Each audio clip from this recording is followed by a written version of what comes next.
Hello दोस्तों। आज की इस कहानी में आप सभी का स्वागत है। मेरा नाम खुशी है और अब मेरी उम्र 22 साल है। मैं एक सुंदर विवाहित जवान स्त्री हूं। मेरा कद 5 फुट 6 इंच है और मेरा रंग साफ है। मेरा जिस्म बिल्कुल कारीगरी की तराशी हुई संगमरमर की मूर्ति की तरह है। मेरी शादी हुए 2 साल हो गए हैं और मेरा एक बेटा है जो कि मेरी शादी के 1 साल 3 माह बाद हुआ था और अब 9 माह का है। जब वह 4 माह का था तब मेरे पति का तबादला अमेरिका में हो गया था क्योंकि उनका क्षेत्र इंटरनेशनल था। इसलिए वह परिवार को अपने साथ नहीं ले जा सकते थे। उन्हें हर 11 माह के बाद 1 माह के लिए भारत आने की इजाजत थी। विदेश जाना उनकी मजबूरी थी। इसलिए मुझे और मेरे 4 माह के बेटे को अकेला छोड़ गए थे। हम अकेले न रहें, इसलिए मेरे पति ने मेरे ससुर यानी कि मेरे पिताजी को हमारे साथ रहने के लिए शहर बुला लिया था।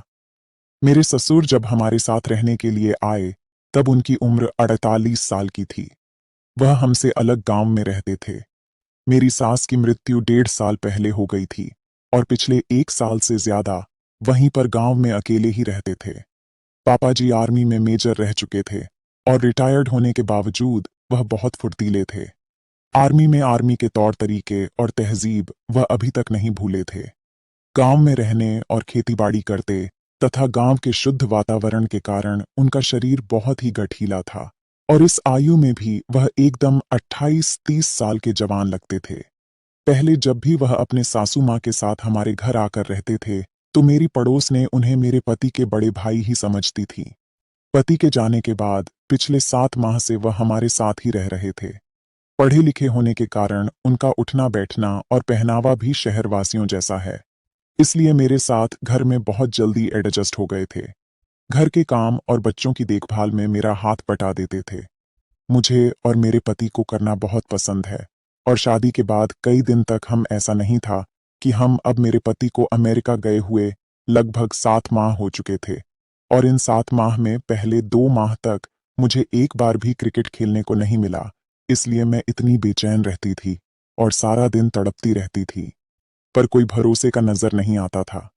लेकिन 5 महीने मुझे अचानक ही एक ऐसा अवसर मिला जिससे मुझे मेरी जिंदगी में बहुत बड़ी खुशी मिली और वह भी मेरी अभी तक जारी है। ये उस दिन की बात है जब मैं घर की सफाई का काम करती हुई पापा जी के कमरे में गई तो मैंने पाया कि वे कमरे में नहीं थे। मुझे समझ में नहीं आया कि वे कहाँ गए होंगे, इसलिए मैं इधर उधर देखने लगी और तभी मुझे उनके बाथरूम की लाइट जलती हुई नजर आई। मैं जिज्ञासावश उठी और जल देखने चली गई। वहां मैंने देखा कि बाथरूम का दरवाजा थोड़ा सा खुला हुआ है और अंदर से कुछ अजीब सी आवाजें आ रही हैं। मैं सुनकर घबरा गई और सोचा कि शायद पापा जी की तबीयत ठीक नहीं है या वह किसी तकलीफ में है। मैं घबराहट से जल्दी से बाथरूम का दरवाजा खोलकर अंदर झांकने लगी। अंदर का नजारा देखकर मेरे होश उड़ गए। पापा जी अपने महाराज की बड़ी तसल्ली से मालिश कर रहे थे। इससे पहले मैं अपने आप को संभाल थी। तभी मैंने देखा कि पापा जी जोर जोर से सिसकियां ले रहे थे। यह सब देखकर मेरी नजर में जोर से एक लंबी सांस निकाली, जिससे सुनकर पापा जी ने पलटकर देखा और मुझे देखते ही गुस्से से बोले, तू यहां पर क्या कर रही है? उनके गुस्से से भरी आवाज सुनकर मैं डर गई और बिना आवाज दिए वहां से भाग गई। इस घटना के 2 घंटे बाद मैं तो उनके सामने भी नहीं गई, लेकिन दोपहर का खाना बनाने के समय बेटा तंग कर रहा था तो मुझे मजबूर होकर उसे उनके दोनों के लिए जाना पड़ा। तब बिल्कुल भी पापा सामान्य तरीके से पेश आए।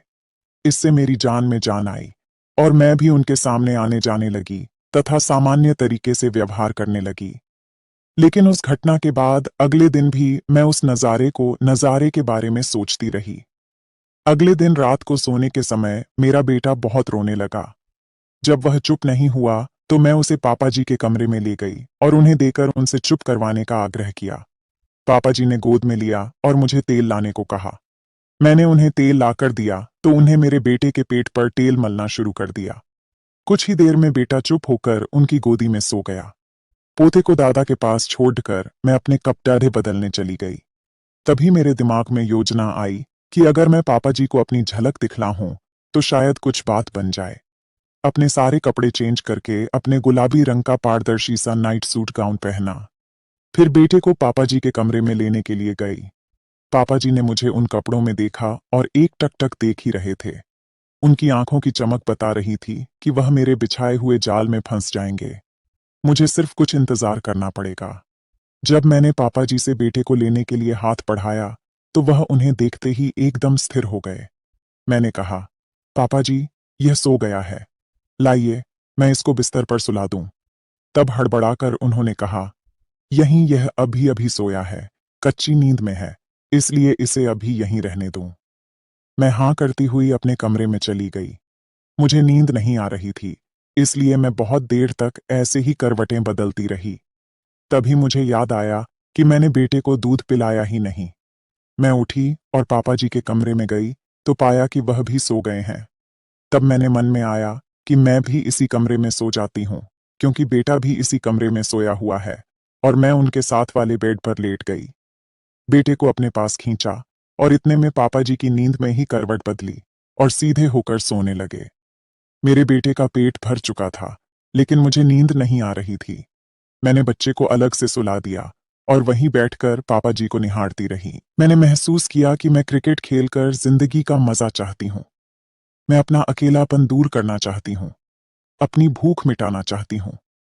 इसके लिए अब मुझे मेरे पति की गैर हाजिरी में भरोसे का और पूरा संतुष्ट करने वाला पुरुष मिल चुका है। अब मैं और इंतजार नहीं कर सकती, और इसलिए मैंने अपनी सारी झिझक छोड़ी और मैं ससुर जी के पास जाकर बैठ गई। तो थोड़ी देर बाद पापा हिलने लगे। मुझे लगा कि उनका हाथ मेरे सर पर आ गया है और ससुर जी जाग गए हैं। उसकी इस हरकत से मैं थोड़ा घबराई।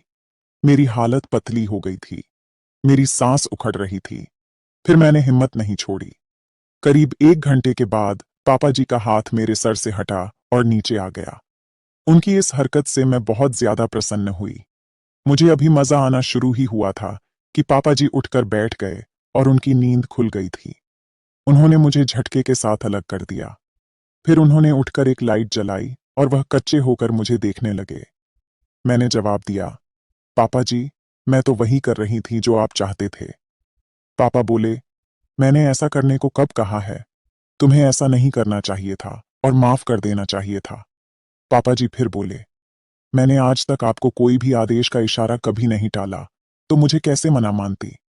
मैंने उत्तर दिया, अरे मैं तो नींद में और सपने में था, जिससे यह सब तुम्हारी सांस कर रही थी, इसलिए मैंने ऐसा इशारा किया होगा। मैंने कहा, पापा जी, तो क्या हो गया? अगर मैंने इशारे को आपका देह समझकर आपकी सेवा भी कर दी, तो आपका सपना और मेरा कर्तव्य पूरा हो गए हैं। अरे तू बात क्यों नहीं समझ रही है? मैं नादान बनती हुई बोली। इससे पहले कि वह कुछ कहे और बात ज्यादा बिगड़े, मैं उठकर खड़ी हो गई। उन्हें आगे कुछ बोलने का कोई मौका दिए बिना मैं उनके पैरों को पकड़कर नीचे बैठ गई। तो आपको यह स्टोरी कैसी लगी कमेंट में जरूर बताएं। चैनल पर नए हैं तो चैनल को सब्सक्राइब जरूर करें। धन्यवाद।